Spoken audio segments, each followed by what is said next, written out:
This episode is brought to you by Paycor, the HR and payroll software made for leaders.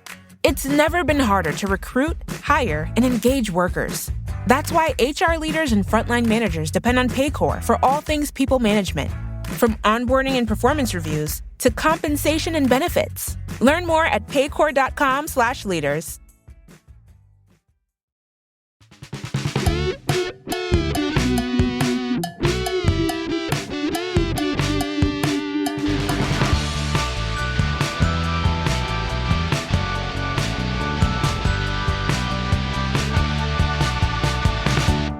Hail cheaters, and welcome to the Always Cheating Podcast. My name is Josh. I'm here with Brandon. Brandon, how are you?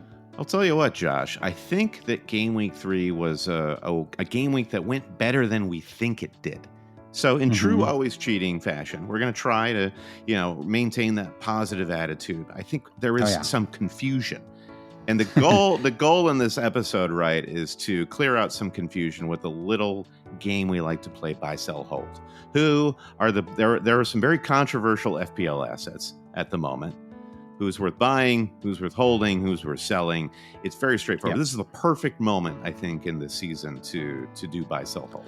We assume most of our listeners are bond traders and that this is a world they're going to feel very comfortable in. And so that's sort of the idea for this week's pod, Brandon, is are we holding on to what we... Money never sleeps, nor does FPL, Josh. Yeah, exactly.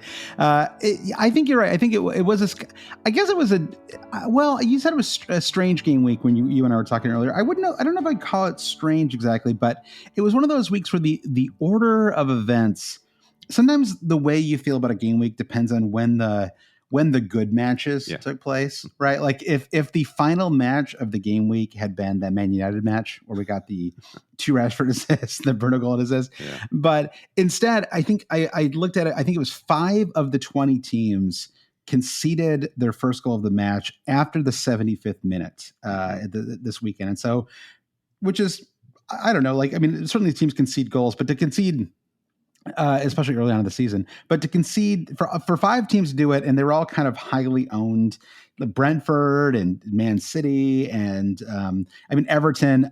Maybe they shouldn't be highly owned, but I have Pickford along with many others, and so there were a couple of those kind of stomach punch fantasy moments. But I think in general, we're the flip side. Good. I'll jump in. We're the flip side because you lost 2 clean sheets after the 75th minute. The simultaneous kickoffs of Manchester United and Arsenal, I lost my Saliba and Onana clean sheets within roughly 2 minutes. So yeah, that's true. That's true. It was a real, for anyone who is still holding on to Gabriel and found out again that the just trust me, he'll start this week was once again. I mean, the thing is, it's just so funny to me because this guy started 60 game weeks in a row. This idea that Gabriel can only play in a very, very, very, very specific setup, and that he is a situational center back is an idea that just got just got introduced. He's some kind of specialist, like one of those baseball pitchers who needs the special catcher. He's a sidewinder or whatever you call that. I think that to the add to the strangeness for me. The bad was kind of either deeply upsetting losing a clean sheet at the end of the match or not even getting to cheer for a clean sheet if you're rooting for Arsenal or United. But then you mentioned the Rashford and Bruno Fernandes returns. Those were also augmented by the yellow cards and just a lot of yellows. And just the strangeness of how Marcus Rashford won that penalty to win Manchester United the match. Very, very sketchy VAR review there. So it was all even the good stuff. I was like, well, how is this good for my team? Well, it turns out it's pretty good. I enjoyed the Saturday matches. I thought they were a blast. Even the Brighton match I enjoyed, I think because I had a pretty good start to the week, and I was kind of okay with it. Was it was an interesting week. I mean, outside of it was the wheel turned so quick, right? It's like Brentford assets go all in. They're amazing. Yep. Vissa blank, defenders blanked, and Mboma blanked. Oh, Brighton, they're unstoppable, an unstoppable force in fantasy. 0 points from Estupiñán, 1 from maybe Very got stoppable, one. Yes. One from Matoma. Honestly, should have had 0 points. I think West Ham had 2 or 3 chances near the end to score and just and just barely missed. So it was kind of and then suddenly Chelsea became the team du jour. And I mean, this is just sort of how it goes, right? This is part of the fun of it. If it was just one team all the time, that wouldn't be it wouldn't make the game very fun. So, so that's actually kind of feeds into the theme a little bit this week, right? Which is this idea of, are we shifting things all across the board? Are we, are we sure? Yeah. I mean, Ollie Watkins is a player that I could spend 2-3 hours talking about, Brandon, and how I feel about Watkins and how I feel about getting 5 points every week and whether I should be happy with that. So that's kind of what we're going to cover on today's pod. I have to say, I ultimately feel pretty good about the game week. I finished on 59 points, 15 points above the average. So it was the kind of match or kind of game week that I needed. I actually jumped 2 million spots, which I think gives you an idea of how much you can still move. And so I'm at like 1.7 million. It's honestly, I think it might be the worst start I've ever had, but it's so early on in the season that all it takes is one good game week to jump 2 million. So there's really no reason to get caught up in it all, right? One more good game week and you could jump into the top million and then just kind of keep going from there. And so I feel pretty good about it. I think losing the Man City clean sheet was kind of annoying. And I just in general don't typically have Man City defenders because you don't really get a lot like attacking return wise. So tell the listeners what your transfer was, just to clarify what you're talking about. Well, I was considering some more. Honestly, I'm not sure any of the options I was considering would have worked out. So it worked fine. It worked out okay in the end. But Luke Shaw it was announced that he had at least semi-significant injury. I was going to be out for a few weeks, and so I moved Shaw to Diaz. I did Diaz instead of Vardiol because I had Gabriel, and I was like, I just need one defender I actually feel confident is going to start this game week. Yeah, exactly. Just give me a nice old D or R. I don't know when he started going by Ruben. I remember him as kind of Ruben Diaz all the time, and now he's Ruben. He ate the sandwich, and there was no looking back, Joshua. Yeah, I guess so. But the thing about these Man City defenders is, if you just look at sheer goals, at like X goals conceded or whatever the was that what it is? Whatever the stat is, basically like how many goals they beat. X goals against, right? So you're talking about? X goals against. Yeah, exactly. Or whatever. It's big chances allowed. We could go real deep in here. Yeah, well, clearly we can't because you and I have no idea what we're talking about. But they always they're sort of always at the top of the clean sheet charts, and they don't. But it's like they have this thing where because they are so dominant throughout like these matches, right? 60, 70 minutes where they're utterly in control. And the other team doesn't even have a shot. It's like the second the other team even gets like a little bit of, whatever, gumption. Let's call it gumption, Brand. A little bit of gumption going forward. The other it's like Man City goes into full on panic mode. Right, it's like suddenly they're like everyone like freaks out. Like the ball becomes like a greased up pig in the 18-yard box, and nobody can catch it. Yeah, exactly. That's like I was gonna say they're like a parent who is like their kid just scraped their knee and they're freaking out. Right, it's like hey, it's just a scrape. We don't have to like go all out here. You're gonna overreact and you're gonna make things worse. But that it seems like they overreact when there's like one chance, and so that's how they end up in these situations where repeatedly they concede one goal on one shot on target. And this happened a whole bunch last year. And so every time you look, it's like, wow, the stats are incredible. They're such a dominant team. And yet one goal and one shot on target happens all the time with them. And outside of Cancelo, who was the one player who was allowed to go forward until he wasn't and was shipped off to Bayern Munich.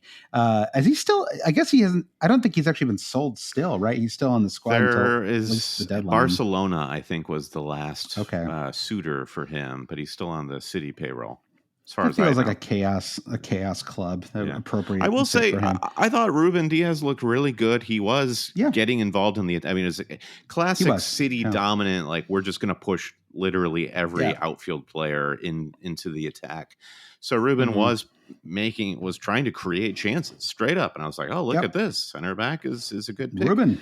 He was creating more than Guardiola did. I do fancy Guardiola more in the matches where it's stiffer competition, I guess. If I had a more solid 4 or 5, or if I had someone back there in my bench who I felt really good about, I would have gone with him. Yeah. But with the Pep defender, you just don't always know. And the news that Akanji hadn't traveled was not revealed until Saturday, I think, right? So it would have been, so that was, there's a little bit of concern. Well, you could, in theory, Akanji and Gvardiol aren't necessarily in competition, but Ake is, right? And so it was sort of like you didn't know quite how the puzzle pieces were all going to fit. And so that's why I went with the Ruben. Yeah. My mood definitely shifted on Sunday as well. Like I felt like front loaded Friday.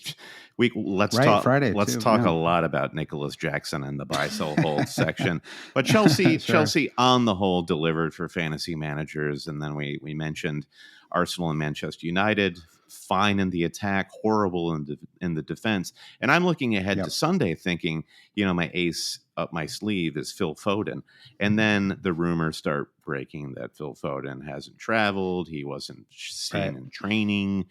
And I'm like, oh, right. This is what it's really like to own Phil Foden. This is the real story. The rest of the story, as Paul Harvey used to say.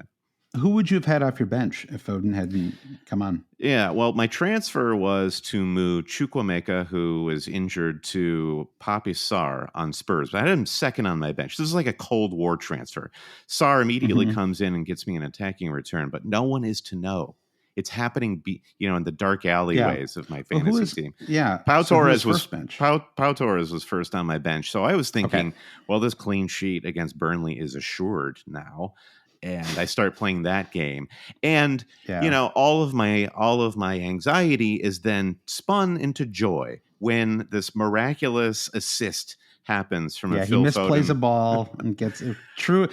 He actually had two very shaky fantasy assists, because did you see that Jota got an assist awarded for the first goal that Darwin scored, the one where the defender literally plays it into Darwin's pass. One of the it was Botman played it off of his booty. And then got injured. Yeah, Botman. So joy, but my joy is equal to your joy. We both finish on 59 points. I won all my head-to-heads except for my head-to-head against you, in which we drew, which is why we're able to actually record this podcast civilly tonight. Yep, that's true. Finally, it's a civil war. The civil war continues. I think it was a good week for both of us, and it's nice. And so we got one more week to go until the international break. Yeah. So this first one always sneaks up on people. So we are gonna be potting straight to the international break. So don't go away. At the very least, Brandon, even if you're not thinking fantasy, you pop in there, you download that podcast. That sweet listen, Brandon. Give us that sweet juicy listen a few minutes through. Just put it on in your in your baby's room. Help them fall asleep. I don't know, whatever it takes. It's a clean get podcast. That listen in there. So, but a couple of notes. Yeah. So one, international break begins after game week 4. 2, the Carabao Cup matches are on Tuesday and Wednesday. I believe it's all of the teams that aren't in Europe, or is it all the teams that don't finish in the top 6? There's some Chelsea and Spurs play midweek. I know those are the big ones that we will want to keep in mind. Yeah, I think it's like the bottom 14 in the Premier League play in this kind of first round of Carabao Cup matches. So those matches are on Tuesday and Wednesday. Season's table. From last season's table. Yeah, exactly.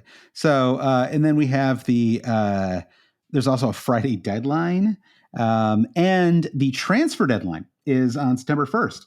So we have a lot of deadlines coming through. And so you really, if there was ever a week, Brandon, and we really saw this week with James Maddison, right? Who was taken, he left the stadium in crutches.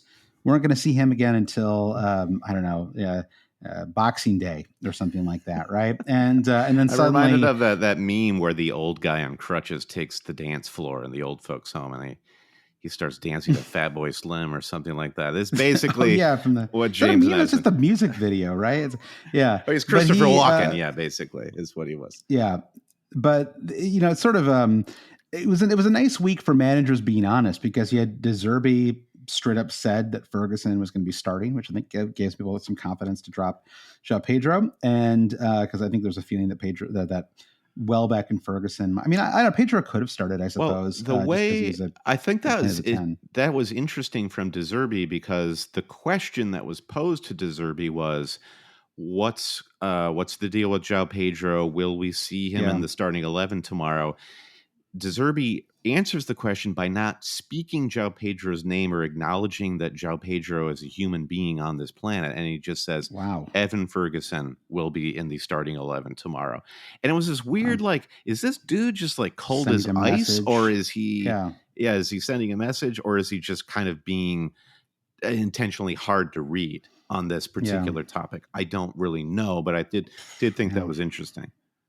Yeah, and I think that João Pedro I thought he played well when he came on the pitch, too. I thought he looked pretty good. It's a weird match. I don't really, I think you just chalk it up to one of those matches. I don't know. I mean, West Ham played really well, and I think that's West Ham they're a part of the conversation now, Josh. West Ham are. Yeah, they are. I mean, and they play Luton on Friday, so I think Jared Bowen would be a great pick. I mean, I think with that international break looming, if you've got 2 transfers, you don't have anything like urgent you want to do, 1 transfer on Jared Bowen, and then you've got him for the Friday match. Not a terrible way to go. So, or if you think, oh, you know what, I kind of want to wild card out of the team that I've got right now, and I'm going to wait to do it till the international break, which I think makes a lot of sense, especially with the transfer deadline looming. Right? It just makes you feel a little safer about someone like Malo Gusto, for example, the Chelsea fullback, right? It's like, if they sign up right back this week, and it's who knows, you would they've been rumored. I'd sign Malo Gusto if I was Chelsea in that situation. I think they're good. Exactly. Yeah. 2 assists on 2 crosses. You look great. Beautiful. Yeah. You look great. Yeah. So anyway, if you were planning to wild card during the international break and you had kind of like a free transfer this week, I do think that Bowen will be somebody to target. I'm not sure he'd be at the top of my list of all midfielders. I think there's quite a lot right now, but just wanted to note all of that stuff. So, Brendan, I do think we should get into our buy, sell, hold. I wanted to quickly thank all of our new Patreon supporters and suggest that you may enjoy Patreon yourself, listeners of the pod who are not currently patrons. That's an awkward way to say all of that. But patreon.com/alwayschins, where you can go, get an extra podcast each week. You can talk with us and others in the Discord. Still time to get into many of those mini leagues that we have talked about before. I think even a couple of the CASH leagues, Brendan, I think they'll still take your money. So think about that. We don't run any of those ourselves, and I'm not even like winking and nodding here. We actually genuinely don't, because we don't want to get into that kind of mess. But that is those are run available. And thank you to our newest patrons: Kai Gaviglio, Trevor Edie, Kirill Medvedev, Mike Green, Bram Berger, Ray Barton, Luke Daly, and J.P. Burns. Ray Barton, if that's not a football player, it should be, Brandon. Ray Barton. That's like doesn't it just sound like somebody who played for, I don't even know, like Crowley Town back in the 70s. And like Football exactly. Remind Twitter account says, like, look at the left peg, what a pinger, or something like that. It was Ray Barton. Well, there's a Major General Raymond Oscar Tubby Barton. Brandon was a career officer fought in World War I and World War II. So if you know anything about Raymond Oscar Barton, or perhaps you're his grandson or great-great-grandson, let us know. Come on, and we'll talk World War II like it's what is that? Dan Carlin's Hardcore History or something like that. Definitely. All right, Brandon, let's take a quick break. We'll get back and we'll commence buying, selling, and holding various fantasy Premier League players. All right, Brandon, we're back. Buy, sell, hold. First of the season. I feel like we usually do a couple of these, 2 or 3 per year. Could kick things off with game week 4. First one before the national break. Brandon, I went in reverse order this time. Sometimes we go back to front, goalkeepers to forwards. But I feel like most people really want the vanity positions, right? They want to start with the forward, move your way back, and then we'll kind of touch on goalkeepers near the end. Real sex appeal up front. It's where we're seeing all the points come from right now, is goals and assists. In game week 1, that was all defenders. Defenders were providing all the goals and assists, but they're coming up a little short right now. Yeah, I was looking. I think the number of teams that had a clean sheet, it was two, three. Right? Three? Yeah, 3 total out of 20. It was Wolves, Spurs, and Chelsea. And the Chelsea one that maybe could have been expected, but Wolves and Spurs are both on the road, and Bournemouth had scored a couple of goals. So so anyway, 3 out of. So if you were frustrated by the lack of clean sheets in your own team this game week, you probably you're not alone, unless you are. I don't know. Did anyone have a Wolves defender? I feel like they're all like 0% ownership. Yeah, that's the Udogie, Gusto, and Chilwell brigade is what we're talking about there. And for sure. The Udogie and Gusto owners would be flying high. Udogie hasn't got enough love, has he? I feel like, speaking of people who haven't got enough love, Goose says, why aren't more people talking about A1E? Taiwo Awoniyi. I struggle with his last name, but he scored in 7 consecutive games. It's incredible. And it doesn't seem to be in many people's teams. He looks awesome. Yeah. Like whenever he plays, I'm like, this guy looks legit. He actually had a chance to score a brace in that Man United match. So what do you think about our boy Taiwo, Brandon? Big ups to Taiwo. The reason why people aren't talking about him is because he plays for Forest. And I'm not saying that's wrong or right.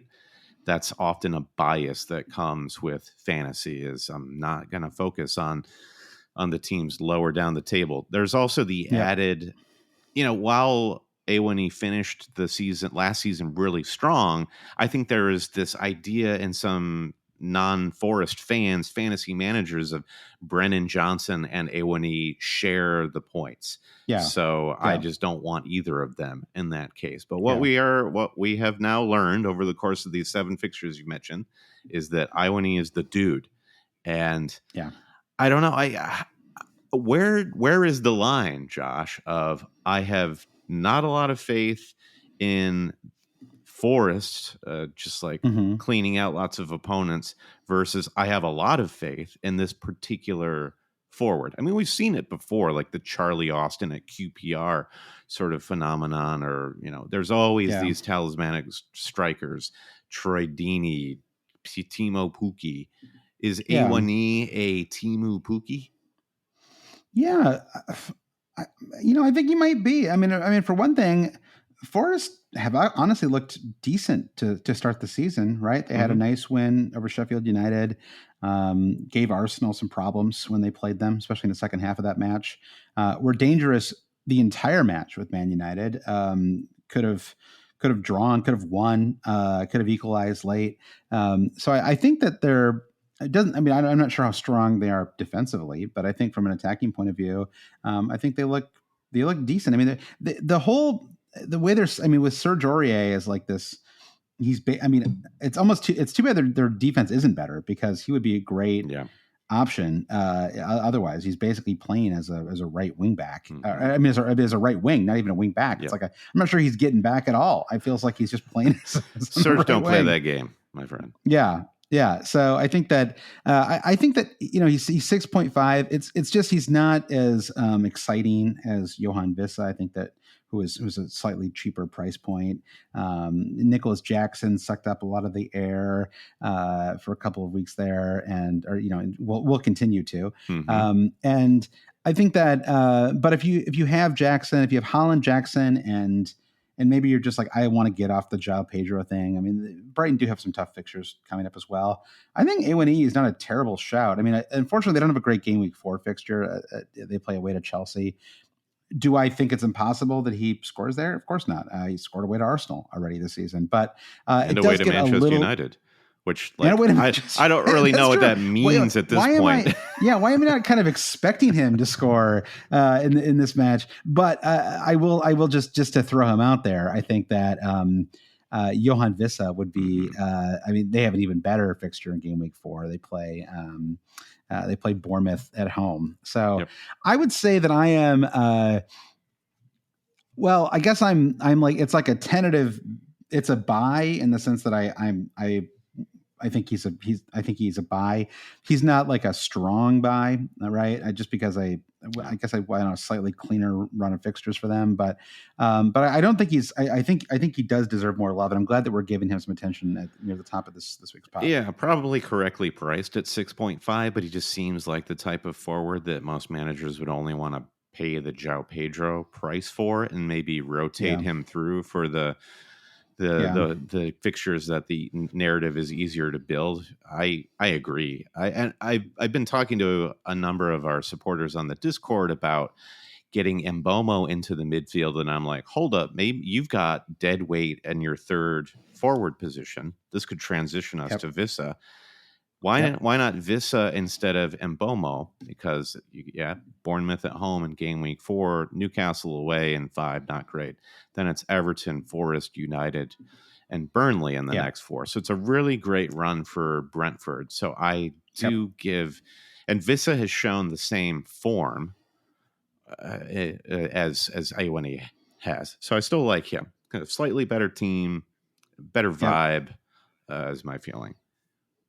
I like him too, and I will say, personally, I'm looking at bringing in one of these Brentford attacking players ahead of game week 4. I have 2 transfers. I'm kind of leaning towards Rashford to Mbeumo. So when we talk about midfielders, we can talk about him a little bit more. But I also like watching him play. I just enjoy. I think that he's a good player. I mean, honestly, I'll say the same for A1E. I think that he's kind of a classic. I feel like you get these.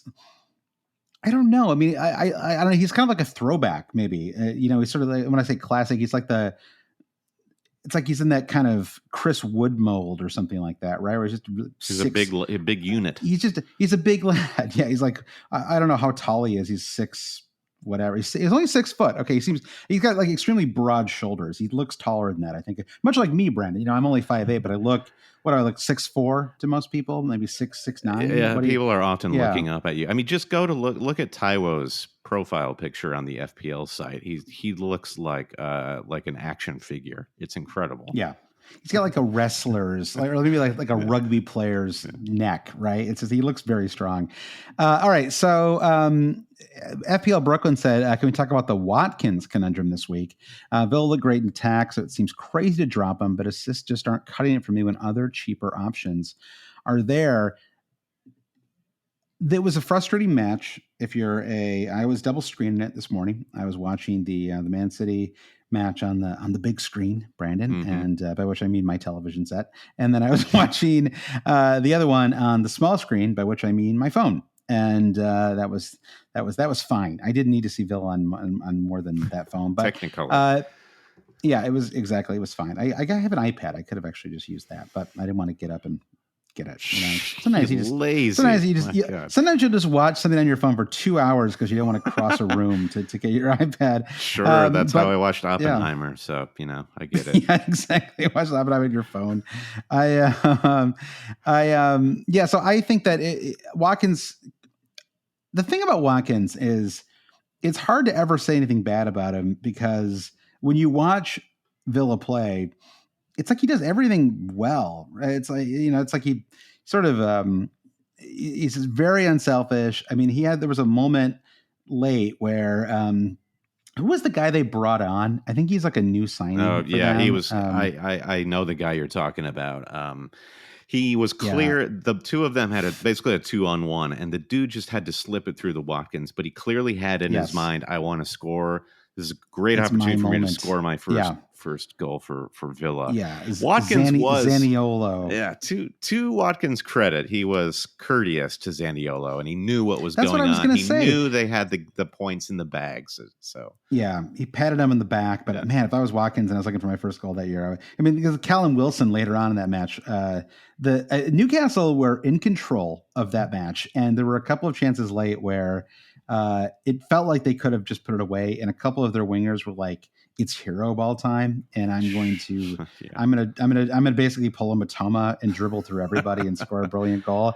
And it happened like back to back, because it started off with Harvey Barnes doing it, and Wilson was like apoplectic, and then just like I feel like I don't know what it was in match time, but let's say it was like 4 minutes later, Almiron did like almost the exact same thing, where it was like dribbles through, decides he's going to score himself, and in both cases, they really could have scored very easily. And instead, we have this insane situation where Liverpool won that match. Incredible choke job, like all-time choke job for this season. Yeah.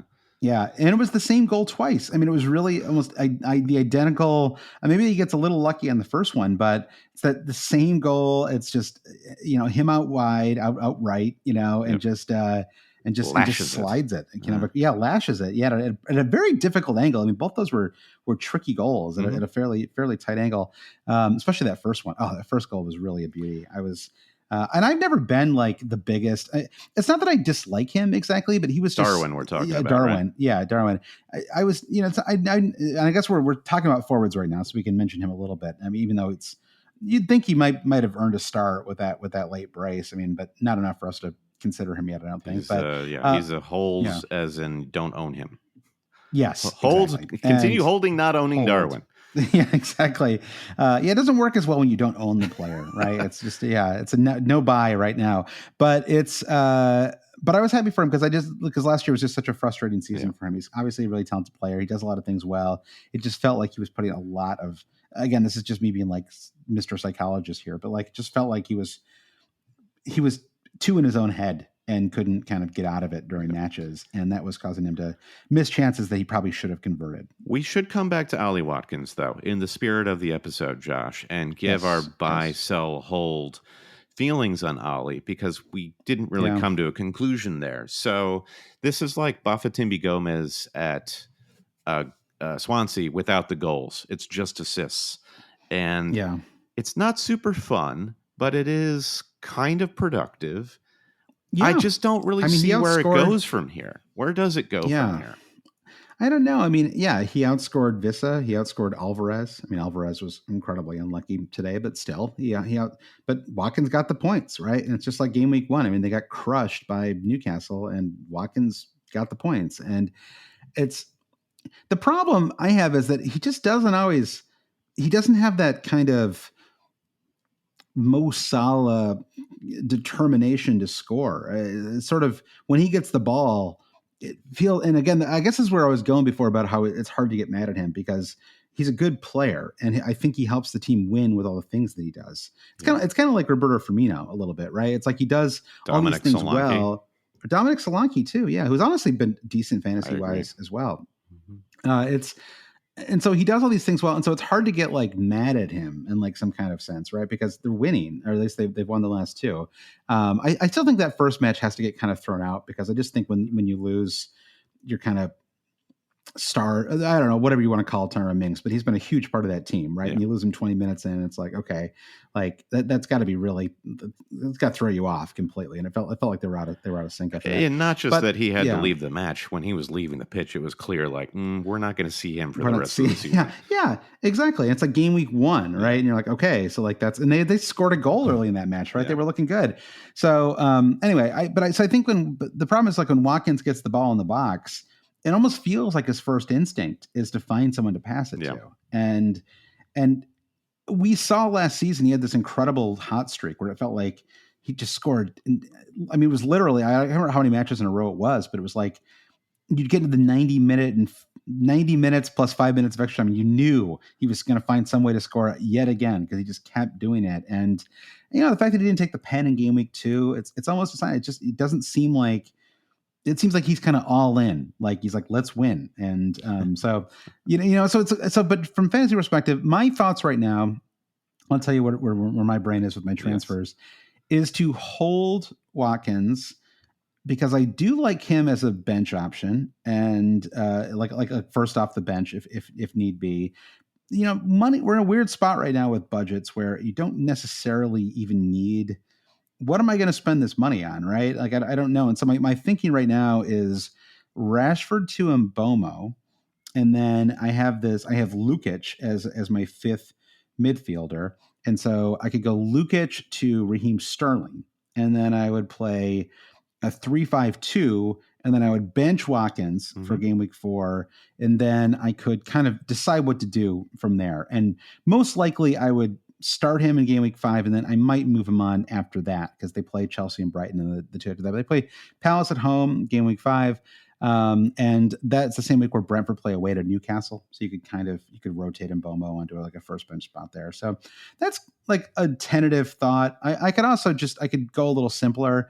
And I could just move, Watkins to Vissa, and that would be another way. But again, it's like, okay, I free up this cash for what? What am I going to do it for? And I think this leads us nicely, I think, into midfielders, right? Because it feels to me like where I want my money right now is in all these affordable midfielders. And I think the first one here is I just mentioned him, but James says Sterling has to be the most obvious buy in FPL history, and we should be discussing with ourselves, not bringing him in for Luton at home, right? You could say the same thing about Malo Gusto, James. So I have mixed feelings about Sterling in general. I thought he played extremely well in game week 2, but again, it wasn't kind of productive fantasy wise, and so I couldn't quite kind of get there with the transfer. It wasn't productive IRL either. Yeah, it wasn't productive. Yeah, well, I thought he played. Yeah, I don't know. I mean, yeah, I guess I don't know. Whatever. I mean, they lost, right? So it's sort of it's a zero-sum game, Josh. It's a zero-sum game. So I don't know. Yeah, and I guess that was an away match too. I don't know. But why do I keep saying I've said I don't know like 6 times, Brendan. I should feel a little more. I think I need to be a little more declarative. I do. Okay. I know things exactly. But when I get a little tongue tied when I talk about Sterling, because I find it hard to evaluate him, because I find him so frustrating, because he's an extremely good player who is the holes in his game are things that are really visible. Like when you watch a match on TV, right? It's like you sort of. He just seems like he can be a little inaccurate with his shot. Mm-hmm. His decision-making in the box sometimes isn't always great. But clearly, I mean, the two nice goals, set up an assist, helped Nicholas Jackson get off the board. So yeah, what do you think about Raheem Sterling? And you know what? Let's do a bonus. What do you think about Nicholas Jackson? Let's do a double. Sterling and Jackson. Well, Nicholas Jackson was like a baby deer out there against Luton. I mean, the comments anywhere you looked, whether it was you were watching, I'm sure if you were watching in the bar, watching alone, making comments to yourself, watching with family members, watching online with some people, everyone agreed, wow, Nicholas Jackson is playing awful today. And he could, certainly in the first half, he could not control the ball. He didn't know which direction he was pointed at. And it was, at this point, I wouldn't say it was nerves. I mean, the man was, he should be settled into that squad, at least playing at the Bridge against a crap. You didn't think he was better in the second? You didn't think he was better in the second half? Yes. Yeah. So this changes in the second half, and I was encouraged when I saw him come out of the tunnel for the second half, and he was kind of smiling and collaborating with Conor Gallagher, and it seemed like he probably had a good moment in that dressing room. Yeah. Either people think that he came out of the tunnel at all was encouraging. Yes, exactly. At a moment there, I was like, oh man, is he going to play? Yeah, they might just like yank him off for sure. So he did look better. And if it was nerves, if I'm not giving him enough credit, and it was nerves in the first half, scoring that goal that Sterling like put on a dime for him will even improve. Yep. Will further improve his confidence. So I came into that match in the first 30 minutes thinking like, oh my God, what are we all doing with Nicholas Jackson? Yes. This is bad. Yep. And I left the match thinking, thank goodness I had this guy. I really don't know fully what to expect from him, but I'm happy to have him. So he's very much a hold, and he's creeping into that territory of buy. And he's probably more of a buy almost based on the thoughts on Sterling, because I think Sterling might be that bellwether of things in that Chelsea attack are finally starting to gel. You finally have somebody who is taking charge, who is not Enzo Fernandez, who thinks he's Tom Brady or something like that. Strange performance by Enzo in that Luton match. He had his incredible moment was releasing Sterling to create that Nicholas Jackson goal. So Sterling, for me, I feel good about him. I mean, the fact that he has steadily improved the last 3 weeks, gone from washed to not washed, is incredible. Yeah. It's a weird one with him, right? I mean, it's last year he has historically played very well, but it's not like I don't know. I have to separate some of the. Let's just talk how you and me think, right? Because there are other narratives out there. There's this kind of, it's so annoying, like this retroactive thing. Like the second he scored in that match, it was like everyone was like, "Yeah, see," and it was like, well, have you been watching him play? Because he is not, especially the first. I thought he looked good in the second half. I mean, he had that incredible pass setting up Chilwell, and Chilwell inexplicably what is he doing? He turned into Ollie Watkins there. It was like just shoot it. And so I thought Sterling was kind of a frustrating player in that match, and Chilwell was a frustrating player in that match. But I thought I don't exactly know what happened with Jackson in the second half, but I did think he came out better. But it's like it's okay. Like a lot of things can be true at the same time. Like it's he can be bad and then he can be good, literally in the same match. There's no rule. This is not like a film where a character's kind of story has to be consistent throughout, right? You can play bad and then you can play good. It's like these are like they're world-class players. Totally. You spend $40 million to buy them. Of course they're good. Yeah, I read this incredible profile of a Major League Baseball pitcher in the New Yorker a couple months ago about the yips. The yips is something that anybody can get. It's mostly associated with athletes, but it could be like surgeons and anything that requires usually like fine motor skills. And athletes can get into this mode of the yips where they just lose their muscle memory of how to do what they've been doing for years. Anyway, I don't know if like Sterling had the yips or it was just moving away from Man City was a difficult transition for him. So all that said, I think we do have to sprinkle a little bit of Luton Town dust on this argument of what is the inverse of how good Sterling was on Friday with how just like not a competitive Premier League team Luton Town are. Here's what I like, and I think that's a fair sprinkle of caution to throw in there. What I like is this: no Europe for Chelsea, 7.1 million for Sterling. The next 5 fixtures, even though I put 4 fingers up when I'm talking in this video, the next 5 fixtures are very strong. Did you know Dan Burn only has 4 fingers on one of his hands? I did not know that. That's so weird. Now you know. I mean, I shouldn't say it's weird. It's totally fine and normal. But like, I did not realize that. It's not weird at all. I don't know why I said weird. When he was. Shout out to I think Nick C, who brought that to my attention. Yeah. Anyway, I interrupted your flow. What I meant. Now that I feel bad that I said weird. It's weird that I didn't know that. Is what I meant. It's not weird that he has 4 fingers. I was born with 6 fingers on my right hand. That 6th finger was removed upon my birth. Yeah. But just think how cool it would have been to watch Princess Bride though with your friends as a kid if you had 6 fingers. Well, but he was a bad guy. I would have felt marginalized. You never wear the black hat, Brandon. You never want to be a villain. I do now. Later in life, I do. Okay, so I get your point. I do agree with you. I think a triple up on Chelsea. Yes. Great fixtures for Chelsea, and then the added bonus of no Europe, though they do play in the EFL Cup this weekend. But to triple up, I think Malo Gusto, yes, please, bye. Yeah, both appealing. I like my starting trio of Ruben. I've got Ruben, Chilwell, and Estupiñán. I'm still even with the 1-pointer, I'm still seeing Estupiñán as the kind of just start him every week option. Yeah. And if you've got Jackson and Chilwell, then you kind of have to decide whether you want Sterling or Gusto, right? You've got to pick your spot there. And so I'm kind of leaning towards Sterling just because it seems kind of fun, honestly. It's like I want to love again, Brandon. I want to try again with Sterling. I've had some great moments over the years, but it has been a long,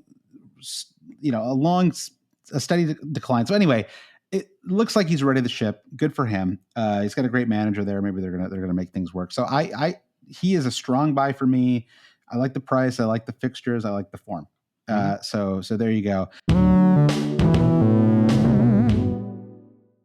There's no I in team, but there is one in Indeed, and that's the hiring platform that you need to build yours. When you're hiring, you need Indeed.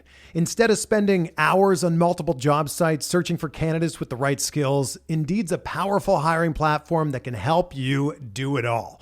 One of the things I love about Indeed is that it makes hiring all in one place so easy because Indeed does the hard work for you. They show you the candidates whose resumes on Indeed fit your description immediately after you post so you can hire faster.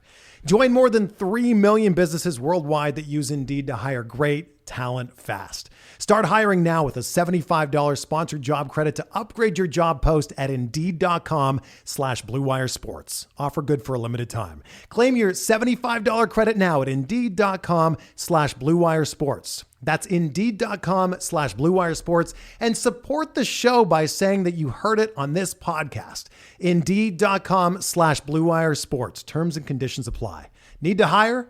You need Indeed. NFL Sunday Ticket is now on YouTube and YouTube TV, which means that it just got easier to be an NFL fan, even if you live far away. Like maybe you like the Bears, but you're hibernating in Panthers territory. But with NFL Sunday Ticket, your out-of-market team is never more than a short distance away. Specifically, the distance from you to your remote control. NFL Sunday Ticket, now on YouTube and YouTube TV. Go to youtube.com/presale to get $50 off. Terms and embargoes apply. Offer ends 9/19. No refund. Subscription auto renews. Between the kids being home and hosting, everything in our house gets used up in summer. With Instacart, I can save money by stocking up on all my favorite summer brands. I save time by getting everything delivered in as fast as an hour. And I save myself a sink full of dirty dishes by stocking up on paper plates for the annual summer cookout. Save more on summer essentials? Spend more time enjoying summer. Add summer to cart. Download the app to get free delivery on your first 3 orders. Offer valid for a limited time. Minimum $10 per order. Additional terms apply. This episode is brought to you by Paycor. Paycor empowers leaders to build winning teams. With Paycor, leaders can recruit, onboard and train employees, set goals, and drive performance. If you're a leader, everyone depends on you. Who do leaders depend on? Paycor. Learn more at paycor.com/leaders.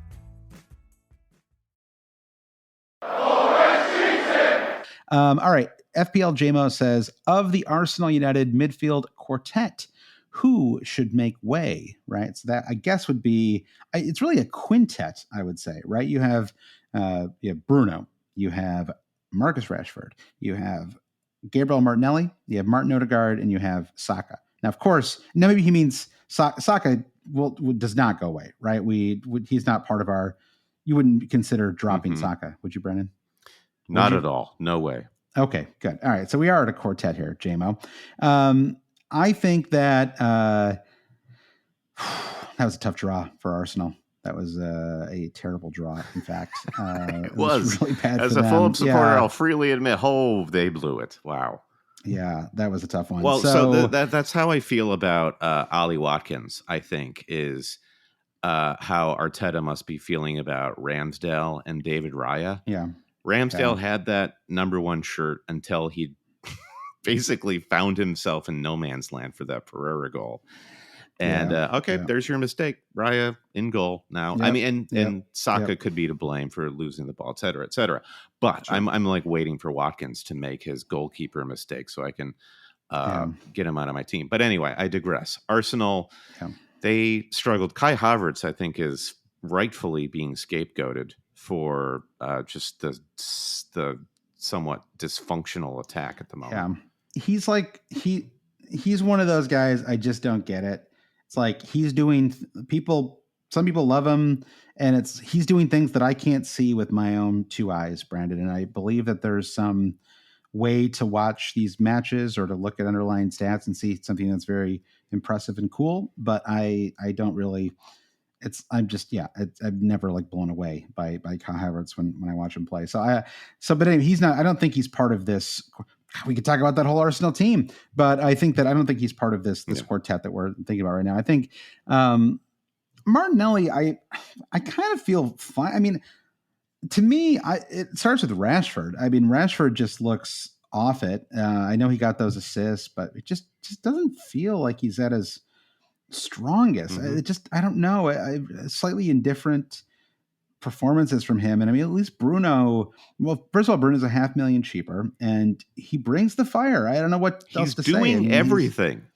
Whether he's doing it correctly or not, Bruno is out there doing everything. Really trying. Yeah, he is. He's really trying. And so I credit to Bruno. He gets the goal and the assist. Completely dumb yellow card, but whatever. And Rashford got a yellow card. A lot of yellow. I think I had like 5 yellows in my team this week, Brennan. But Bruno gets the yellow, and I think I would go Rashford first. Odegaard is an interesting one because he's a great player. Obviously, he isn't necessarily. It's almost like he kind of just finds himself with the ball, though, right? It's like it's sort of scored a nice goal against Fulham, even though it was the pass was received from an offside position, so it was disallowed. That's true. I forgot about that. I think it might have been Martinelli to Odegaard too on that one. So yeah, I think that, and I guess Odegaard and Martinelli is the one who maybe has a little bit of kind of minutes insecurity, right? Like there's a chance that Vieira came in and played well too, right? Looked amazing. Played so well. Yeah, played so well. So there's maybe a little more competition. Odegaard doesn't really have any direct competition, and so maybe Martinelli would be second, and then I guess Odegaard third, Bruno fourth. That would be kind of the order of which I would sell those 4 players. It is unanimous amongst the cheaters. I agree with you. Okay, Rashford first on the chopping block, then Martinelli, then Odegaard, then Saka. That's Bruno. Yeah. I don't see any of them being super urgent, but I think Rashford is going to go for me. I just don't feel like I need to be doubled up on this Man United team anymore. Good God, that's the ultimate point right there is why. Why with United? So many places to go with that money, right? So many options. James Maddison, we haven't even talked about him yet, right? Like he's been awesome so far. Yes, he's been really good. For Spurs. Yep. I think that's my question for game week 4 is Mbomo or Maddison. Who will it be? Yeah. And let's see. Spurs play Burnley, who looked terrible, honestly. I mean, they came back and scored a goal, but it's a tough season for these promoted clubs, Brendan. It's not Sheffield acquitted themselves well today, I suppose. Like they were spirited. Their keeper was. Oh God, yeah. My wife and I were joking about Fodderingham, and I was like, Kate, there's a goalkeeper on this team. His name is Fodderingham. I was like, isn't that a great British name? And she's like, what? She's like, what's his first name? She's like, is it Jack? And I said, and I looked and I was like, nope, it's Wesley. It's like, what a great name, Wesley Fodderingham. It's talk about Princess Bride. That's like a name right out of that book. I feel like there's a bad pun to be made there, like having Christmas dinner at Fodderingham's table, and he's actually your dad, and you're like, hey, Foddering the ham, please. Hey, Fodder. Yeah. That does feel like the name. It also feels like the name of the venue where we're going to have like our fall meetup. Like, hey, I come to Fodderingham and Shields or something. From the Knights of Fodderingham. Yeah. So I think that it's I guess we can move on here, can't we, Brennan? Joshua Big says, what's the X vibes with Foden? How are you feeling about Phil Foden now? You've got him in your squad. I assume you keep him for Fulham, and there's really just no. I'm not sure we need to go. We could save it for the next pod, right? Because you're not going to drop Phil Foden before the Fulham match, are you? No. When the news came out that he was not in the starting 11, I was already starting to make plans for getting rid. Was it an injury, or is this just, as I said at the start of the pod, just the same old? And I just like, this was going to happen. It's just happening now. But him coming on, him being healthy, they win the match when he's on the pitch, whatever that means. Rodri wins the match for them, obviously.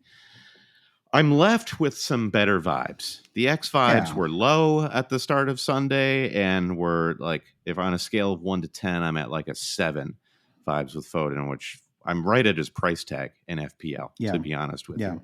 So I think he's a easy hold. He's not a buy at this point. I think just because the theme of this midfield segment is there's so many options, and if I had to do over again, would gravitate to the more talismanic midfield figures like Mbomo or Maddison or Sterling at this point. Yep, I think that's right. There's just so many options for. So many options for cheap. It's crazy. I mean, in hindsight, we absolutely could have had Raheem Sterling, Trent Alexander-Arnold to start the season. It would not have done us any good, but he was easily fit-inable into your squad. I mean, that is the one thing about Watkins that we didn't mention is that he's very startable, and he's definitely a hold. He's not a sell, right? Because he is eminently startable away to Liverpool without Virgil van Dijk. A squad he scored a hat trick against.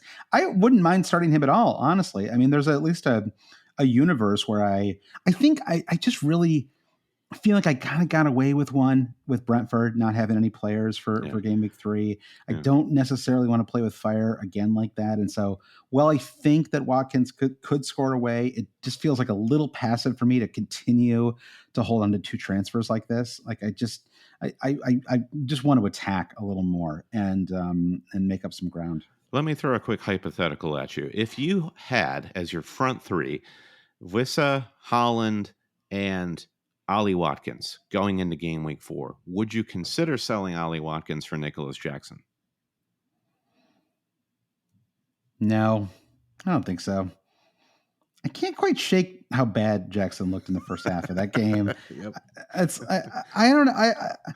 I mean, just with my own 2 eyes, Brandon. It's like seeing your dad half, naked or something like that. You're just like, man, I need to wash my eyes out with chemical wash. I need a while. Yeah, I don't know if we're supposed to sit here and pretend that everything's awesome with Jackson because he scored a goal or what. But we saw that. Yeah, we saw the other stuff exactly. All right, 2 more quick hits here. FPL SK says stick with Salah as a differential. No way. There's you're paying so much money. No. Even with this Villa match, I would consider dropping him. No. Honestly, I mean, it's a home match, so you never need to drop Salah before a home match, right? It doesn't matter who they're playing, but it doesn't feel fun to hold. I would not want to. It's just it's kind of over right now. He's flirting with Saudi Arabia, and it's clearly that would not have leaked if he wasn't amenable to that, right? That doesn't leak out. He's got the most expensive contract in the Premier League. There's nowhere for him to go. Yeah. He's not going to renegotiate a new contract, right? It's it's either he goes or stays. And so I don't know. I mean, part of me is let him go, play Trent Alexander-Arnold as a right wing, because he is killing this team. Yeah. He is killing them. I mean, I don't know if you can do the whole butterfly effect, but maybe Van Dijk doesn't get that. It's sure. They concede that goal and then Van Dijk, and it's because there's no coverage. Again, this setup is insane, which is basically we are going to play Trent as a midfielder and not play a right back.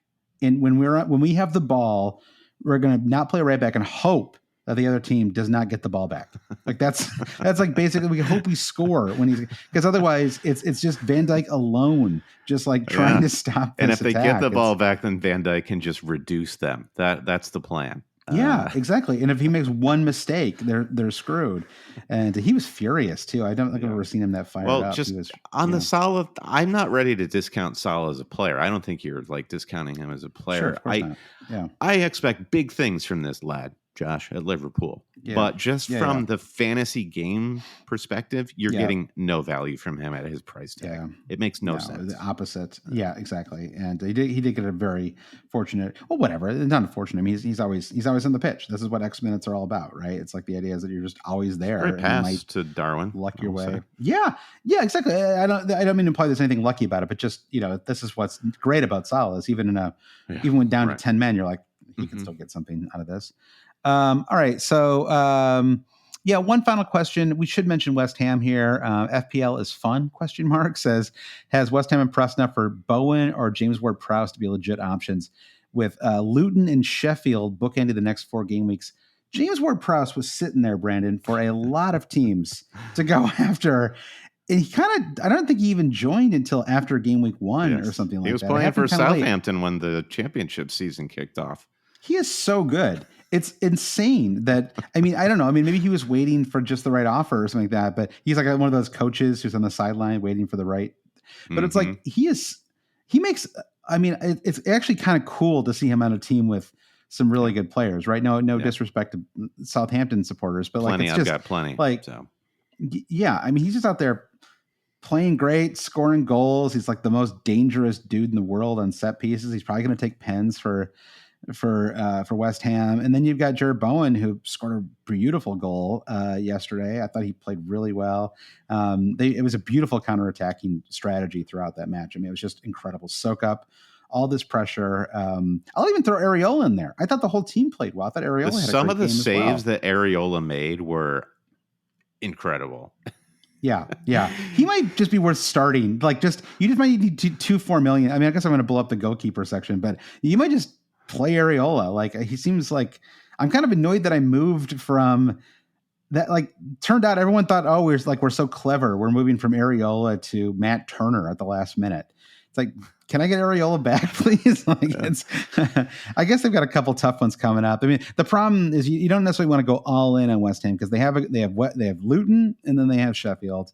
In between, it's that pesky matter of Man City and Liverpool. And Man City is at home, but Liverpool is away at Anfield. So sure, they could score in those fixtures, but they're not great fixtures. Not compared to what you might get from Chelsea or Brentford players you might think about bringing in. So, I don't know. What do you think about West Ham? I think they look spectacular. That's like even the Antonio goal you didn't mention, the pass from Benrahma. Our friend Mike was texting me. He was like, "What does Benrahma do?" And I was just like, "He balls hard." I love that guy. So I guess you could say like everybody in this West Ham team, at least in the attack, looks totally on point. Their problem last season was they ran out of gas pretty early in the season, and they're playing in Europe again, I assume, because they're Conference League champions. So yeah, they're playing in Europa. They qualified as a result of winning the Conference League. There you go.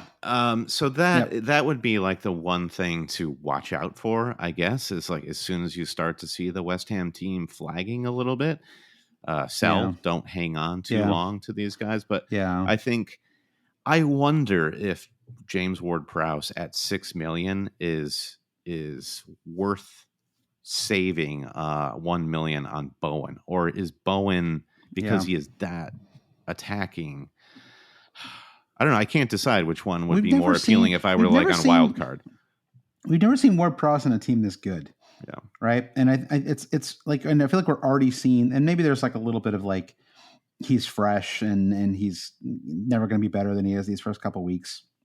Kind of like a Mesut Ozil joined Arsenal or whatever, right? It's like he's just playing out of his mind. But I would love to see a languid James Ward-Prowse. But exactly. But I've always rated James Ward-Prowse. I think you have too, right? Sure, I mean, absolutely. Absolutely. And so he's a fun player and he's cheap. And so I don't know that I'll really consider anyone from West Ham until game week 10, game week 7. I don't know why I jumped to game week 10. Game week 7 is when they play Sheffield. So I think they're a hold for me, kind of the entire squad. But I think I mentioned right at the top of the pod, if you're looking for a 1 week punt and you've got kind of nowhere to spend your 2 free transfers, I think Bowen's a fun place to go. All right, let's do 2 last questions here, Brennan. 1 defender question, 1 keeper question. All right. The defender question is, can you name a Gabriel replacement who has not been Chilwell or Purvis Estupiñán? Is it Purvis, right? Is that yes. his first name? Yes, it is Purvis. Yeah, Purvis. I mean, I think, well, let me pull up the fixtures. I mean, is it Udogie?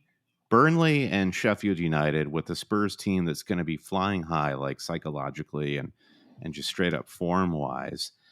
I like how attacking he is. And I like the idea, as you've mentioned many times, international break arrives after this game week. Can you make a Gabriel transfer where you actually get some money in the bank? So maybe you can think a little bit more creatively during the week off during the international break. Rico Henry fits that mold as well, but I think as the Postecoglou system at Spurs like immediately takes hold, some people thought it would take longer. I mean, it's happening. It's happening for everybody except Richarlison. Richarlison, just a speed round on Richarlison. And then he was like complaining. It's like, there's like nothing I can do if they don't pass me the ball. It's like, dude, you got to just like. It's over, dude. You got to score more goals, man. It's totally over for you. Sorry. So yeah, I just think they're the going to be more successful in the just with results than Brentford in the near term. I mean, I know you're big on Gvardiol, and I think that's a very reasonable pick. He's only $5 million. I mean, they honestly have the best defensive fixture run of anybody. I've mentioned before where I sort of get frustrated with Man City because you don't tend to get a ton of attacking returns, but he does get forward. I mean, he actually made a kind of a dumb play in the offside play in this match, but he is getting more forward, and so he's definitely a shot. I think you've got a bunch of options, really. I mean, I think I'm with you, Udogie. I think Rico Henry. I think you may have briefly mentioned him, and I suppose it's too bad they play Liverpool away in Game Week 4, but I think Matty Cash had a really impressive match too, and I think that he deserves a little bit of attention. I think that he is I don't know. He had a very impressive match, and so I think that he's definitely on the yes.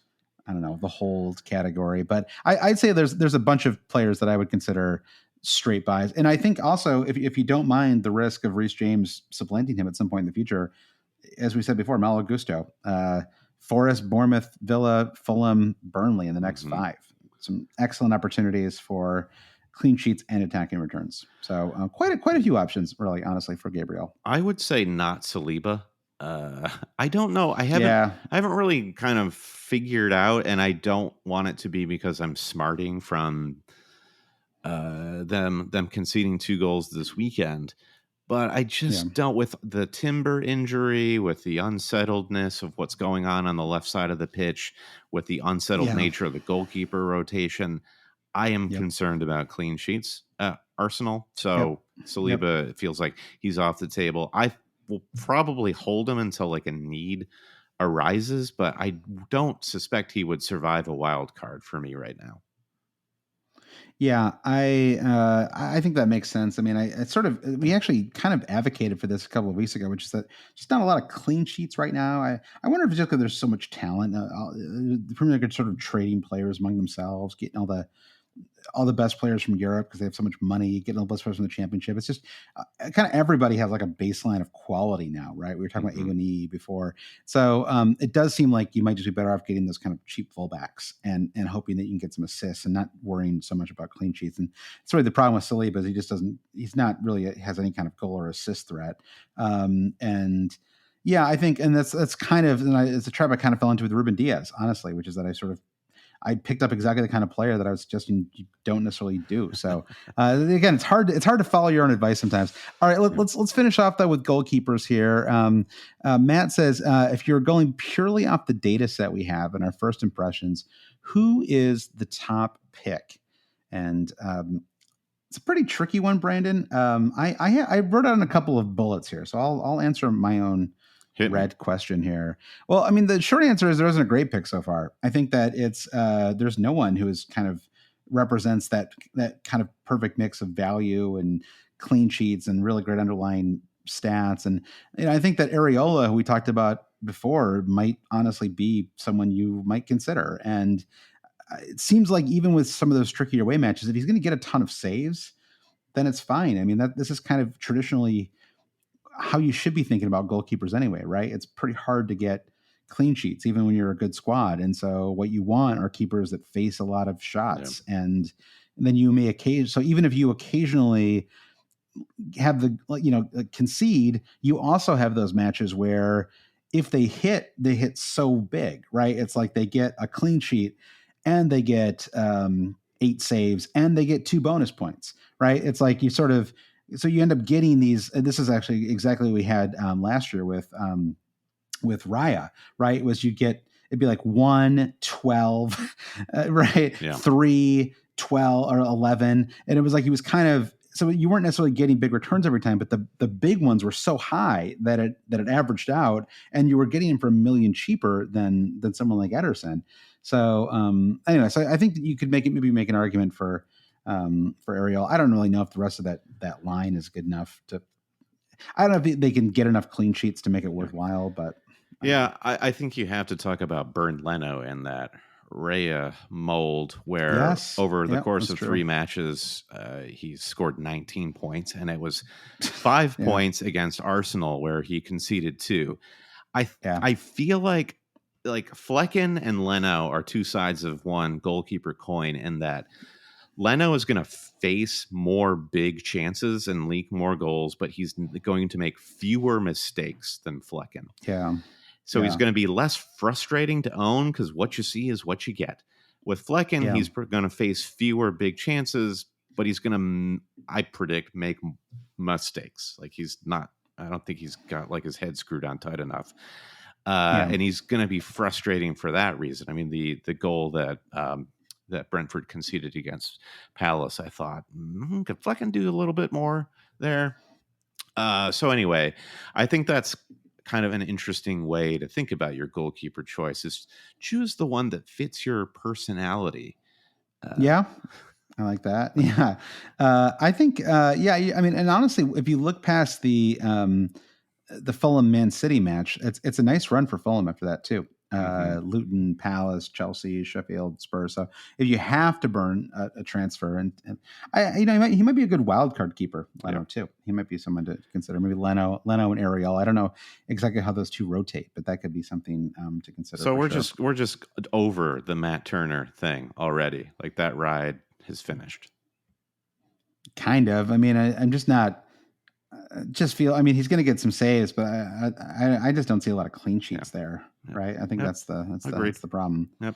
All right. Let's take one last break, Brandon. Then let's talk about game week 4, and we'll wrap up this week's pod. All right, Brandon. Game week 4 kicks off with I think might be our final Friday for a while. We got a Friday kickoff. Luton, West Ham. Probably fairly pure watchish, I would think. I'm not sure how many people are going to have anybody. Maybe West Ham pick up some new transfers after the Brighton performance.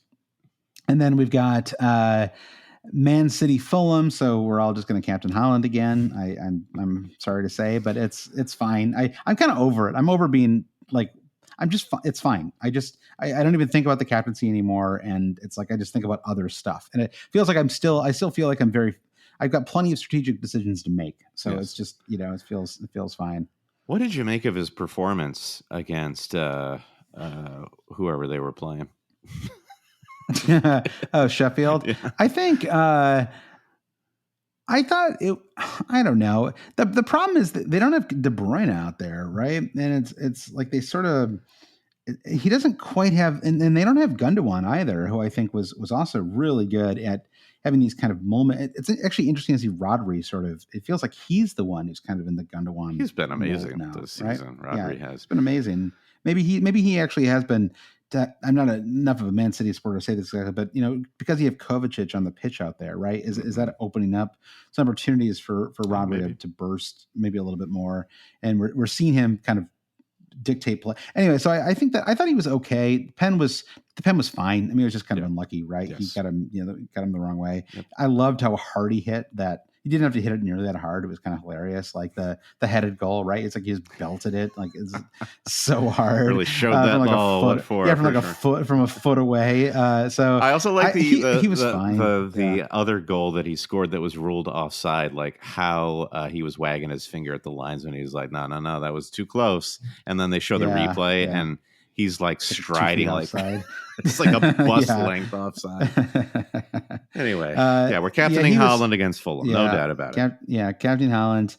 Brighton Newcastle, another fun match. I think I'm going to be on a flight then, Brandon. So I don't know. It's one of these small flights too. So I'm going to be like just try. Maybe I'll pay for the like cell phone service, right? So I can just keep hitting refresh and always fun. Wonderful. Yeah. We all love having a sofa score up or whatever, right? When we like are going through it's only text-based stuff on the phone on a flight because there's not enough juice to actually stream live content. It never quite works as well as you want it to, right? Actually, no, it's FootMop is what I've been using. FootMop is a fun. Yeah, and I was started to use it a little more recently because it's just very handy to get the players' numbers from there. Like it's a quick way to. Sometimes I'm watching the match. I'm like, who is that? And that's and so it's a quick way to do that. And I like the commentary they add as well. So that's a free plug, Brendan, for FootMob. So I talked a little bit about my transfers. I guess you did as well. So you're thinking about just one transfer this week?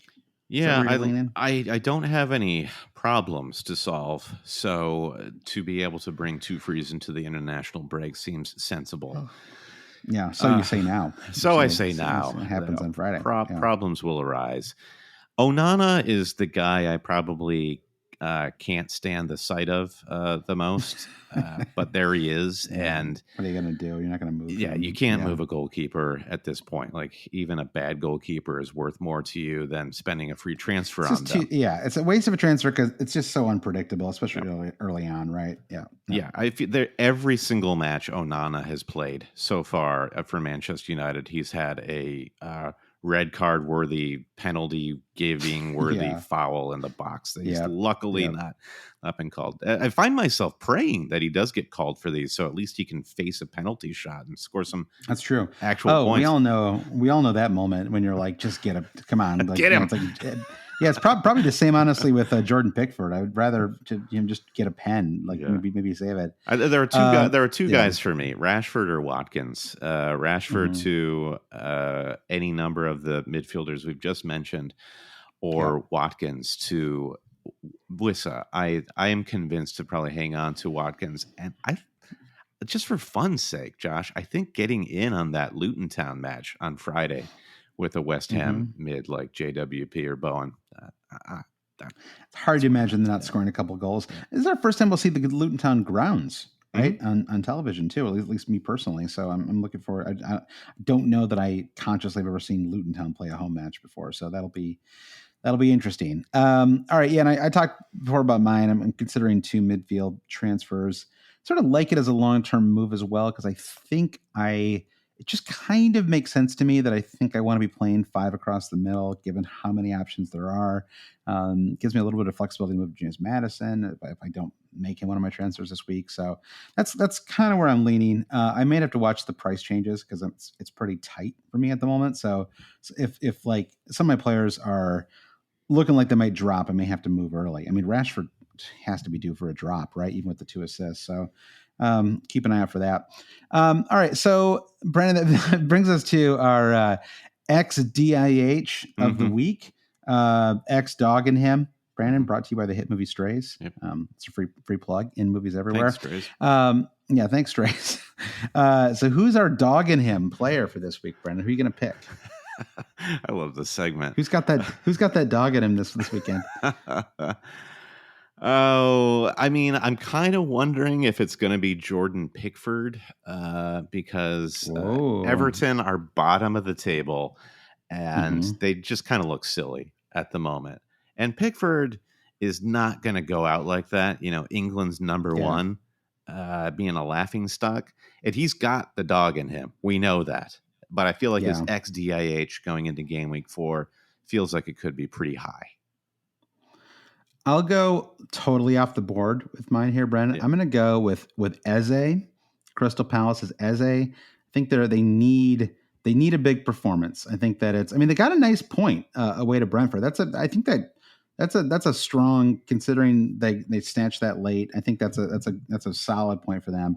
But I think it's time for them to get a big win. And I think that Eze was great much of last season, and is fun under the little radar. I think this is when Eze kind of reemerges as a player to watch. So he's got that dog in him for me this week. Thank you again. Go to see Hit Movie Strays in movies. See it in theaters if you can.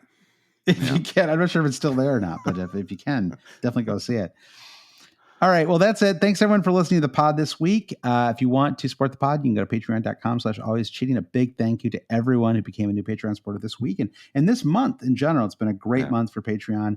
And so if you're looking to find some people to talk to, and it's a little more, I don't know, it's a little more chill. People don't tend to yell at each other. Or if there is some yelling, those people get swiftly corrected silenced by the rest of the community. Yeah, exactly. And so it's a good place to chill and talk fantasy and watch matches together and things like that. So patreon.com/alwayscheating, where you can go. We'll also do an extra podcast later this week. Brandon, do you want to thank our producer patrons? Yeah, thanks to our producers, Mike DePietro, Trevor Ingerson, our buddy Chris Howell, Babas Kuhn, James Howland, Dave Wegner, Lodahl, Nick Wright, Lazarus Llanos, Jesse Halstead, Bruce Kerr, Brian Chin, Blair Jacobson, Todd Byerly, Andy Portlock at FPL Merch, Kerry Swanson, Jefferson Turner, Buffalo Wild Mings, Francis Moore, Sam Shower, Caleb Robbie, Vulgar, Paulson Kruger, Alex Holcomb, James Keatley, The Saint, Bob Fox, Craig Jackson, Shalin F. Kadakia, Terrence O'Donnell, Paul Hertzing, Keith Cram, Thomas Tislov, Noah and Louise, Travis Grant, Julio Pena, Linus Vennerstrom, Dan Parsons, James C., Matthew Skinner, Frode Jacobson, Brennan, and Daniel Hart. Do not miss an episode of Always Cheating by subscribing. And while you are subscribing on your favorite platform, please rate us 5 stars. Give us a review if you can do it on that platform. I think Spotify actually cracked the code. Just can don't you do it now? Just don't even do it. Don't even do it. Just give 5 stars. Nobody's going to read that crap. You can. What you can do on Spotify, though, if you listen to Always Cheating on Spotify, I don't know if you can do this on your phone, maybe, whatever. Check it out. You can actually leave questions or comments on the individual episodes. So if you feel like we missed somebody for the XDIH pick of the week, let us know there on Spotify. Yeah, and we can Who's got that dog in him that we didn't mention? Anyway, so that's the download and all the must-have information. AlwaysCheating.com is where to go for all that information. All right, thanks everyone for listening, and we'll see you next week. Bye.